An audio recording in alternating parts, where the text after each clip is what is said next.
दोस्तों जय हिंद। दोस्तों आपका हमारे यूट्यूब चैनल वनडे एग्जाम पाठशाला में हार्दिक स्वागत है। दोस्तों आज का हमारा टॉपिक है आकाशगंगा। तो अंतरिक्ष में कितनी आकाशगंगा हैं? तो अंतरिक्ष में आकाशगंगाओं की संख्या 100 अरब है। और प्रत्येक आकाशगंगा को अंग्रेजी में गैलेक्सी कहा जाता है। और प्रत्येक आकाशगंगा में 100 अरब तारे हैं।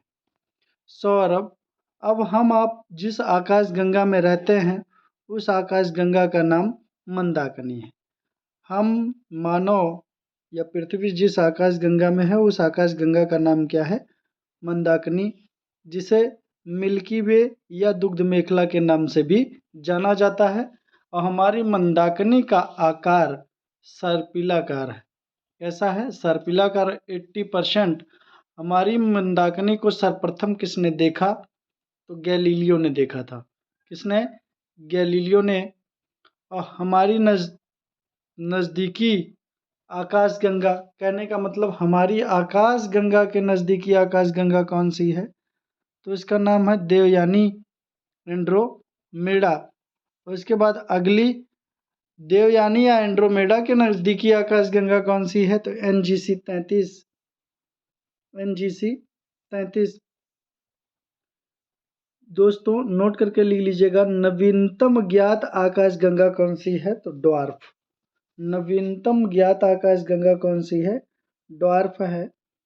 3 आकाशगंगा, जिसे हम आप जिस आकाशगंगा में रहते हैं उसका नाम मंदाकिनी। हमारी मंदाकिनी के सबसे नज़दीकी आकाशगंगा एंड्रोमेडा, जिसे देवयानी। और उस एंड्रोमेडा के भी नज़दीकी आकाशगंगा कौन सी है? तो NGC 33। 3 आकाशगंगा के समूह को क्या कहा जाता है? Super cluster. दोस्तों नोट कर लीजिएगा, सरस्वती क्लस्टर अब तक का सबसे बृहद क्लस्टर है। सरस्वती क्लस्टर अब तक का ज्ञात क्लस्टरों में सबसे बड़ा क्लस्टर कौन सा है? तो सरस्वती क्लस्टर। आकाशगंगा, आकाश लिखा हुआ है दोस्तों, गंगा कर लीजिएगा। आकाशगंगा के बीच के भाग अर्थात केंद्रीय भाग को क्या कहा जाता है? तो बल्ज कहते हैं।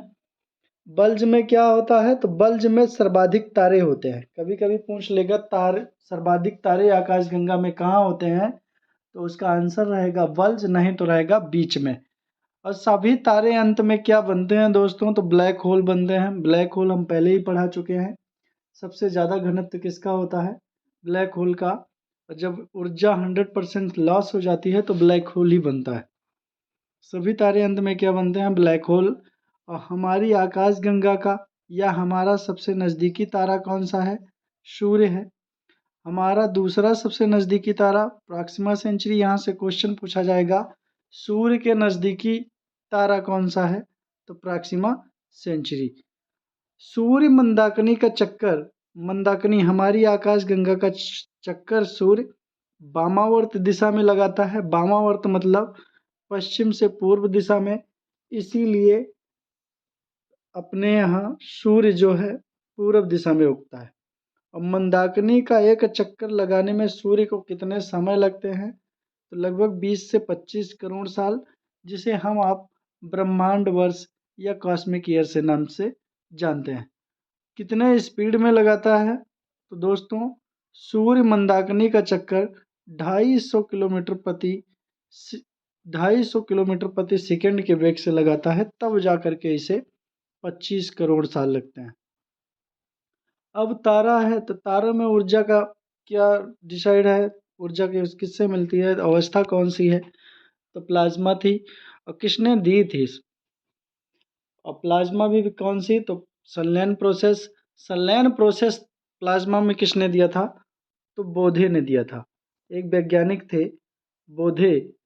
बोधे नामक वैज्ञानिक ने संलयन प्रोसेस दिया था। कौन सा?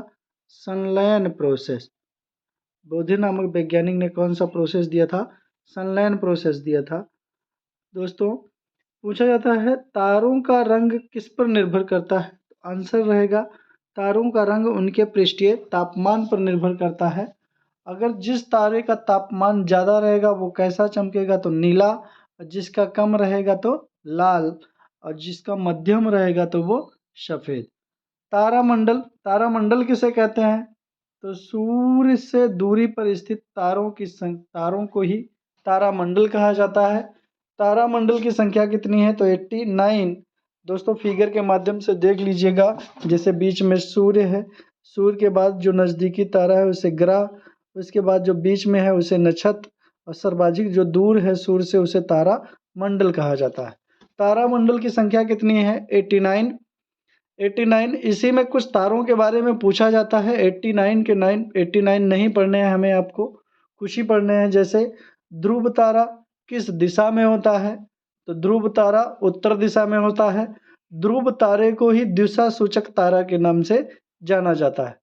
डार्क साइरस क्या है? तो सर्वाधिक चमकीला तारामंडल कौन सा है? तो डार्क साइरस। सप्तऋषि तारों के प्रकार कितने हैं? तो सप्तऋषि तारों के प्रकार 2 होते हैं, लघु सप्तऋषि और बृहद सप्तऋषि।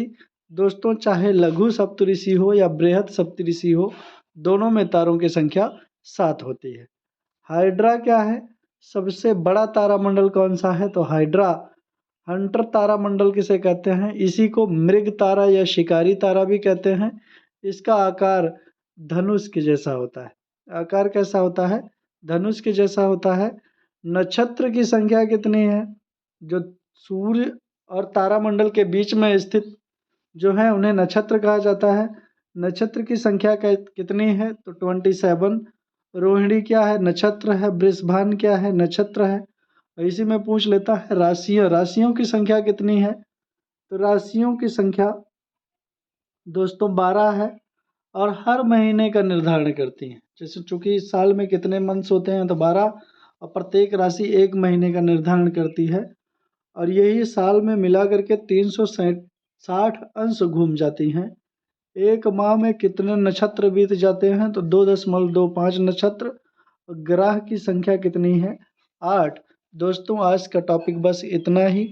ग्रह का टॉपिक हम आपको नेक्स्ट वीडियोस में उपलब्ध कराएंगे। धन्यवाद।